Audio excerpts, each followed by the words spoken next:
আসসালামু আলাইকুম, কি অবস্থা? সবাই আশা করি ভালো আছেন। আমাদের কাছে কিছু আইফোনের নতুন ব্যাটারি আসছে। এই ব্যাটারিগুলো হচ্ছে আইফোন 11 আছে, 12, 13, 7 plus, XS max, x, 8 plus, 8, 7 plus. প্রত্যেকটা মডেলেরই অরিজিনাল কিছু ব্যাটারি আছে। এগুলো ফোনের ব্যাটারি এম্পিয়ারের চাইতে হাই এম্পিয়ার। যেমন একটা আইফোন এক্স আছে, যেটা ফোনের ব্যাটারি এম্পিয়ার হচ্ছে 2750 এম্পিয়ার, কিন্তু আমাদের কাছে যে ব্যাটারিটা আছে এটা হচ্ছে 3350 এম্পিয়ার। এই যে আইফোন এক্স, সাথে এক্সএস ম্যাক্স আছে, ওগুলো প্রত্যেকটা ব্যাটারি ফোনের এম্পিয়ার চাইতে হাই ক্যাপাসিটি দেওয়া আছে। যেমন একটা আইফোন 11, আমাদের হাই ক্যাপাসিটি ব্যাটারিটার ব্যাটারি এম্পিয়ার হচ্ছে 3470 এম্পিয়ার। আমরা একটা ফোনের ব্যাটারি রিপ্লেস করছিলাম। হাতে যে ব্যাটারিটা আছে হচ্ছে আইফোন 11, এই ব্যাটারি এম্পিয়ার হচ্ছে 3110। আর আমরা যে ব্যাটারি রিপ্লেস করব এই ব্যাটারি এম্পিয়ার হচ্ছে 3470 এম্পিয়ার। বর্তমান হাতে একটা আইফোন এক্সএস ম্যাক্স আছে, তো ব্যাটারি চেঞ্জ, একটা হাই ক্যাপাসিটি ব্যাটারি লাগাবো। যে এক্সএস ম্যাক্স একটা অরিজিনাল ব্যাটারি আছে, এটা খুলে দেখতেছি কত এম্পিয়ার।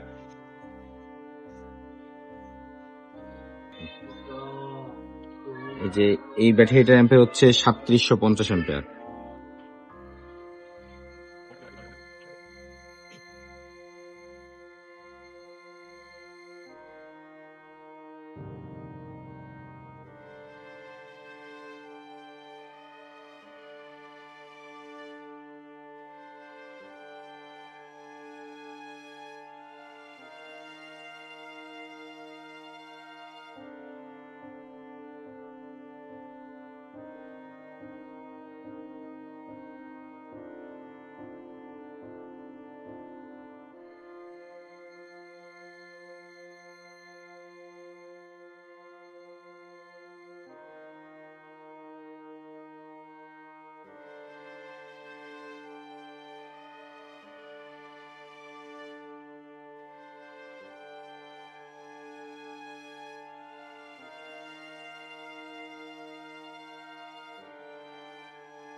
মোবাইলে ব্যাটারি সেট আপ করার পরে প্রায় 97% চার্জ করলাম। চার্জ করার পরে টাইমার সেট করে দিলাম।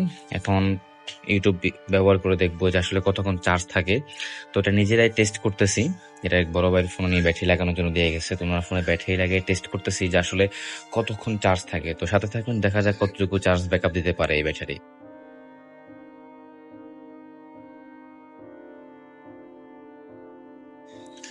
প্রায় 7 ঘন্টা 54 মিনিট ইউজ করার পরে ব্যাটারি চার্জ আছে 20%। তো যে টাইমারটা দেখেন 7 ঘন্টা 54 মিনিট এখনো চলছে, টাইমার কিন্তু অফ করা হয়নি। তো একটানা 7 ঘন্টা 54 মিনিট ইউটিউব দেখার পরে এই ফোনে ব্যাটারি চার্জ আছে 20%। তো আশা করে বোঝা যাচ্ছে যে এই ফোন দিয়ে মানে যে কাস্টমার ব্যবহার করবে উনি একদিন অনায়াসে ফোন ব্যবহার করতে পারবে।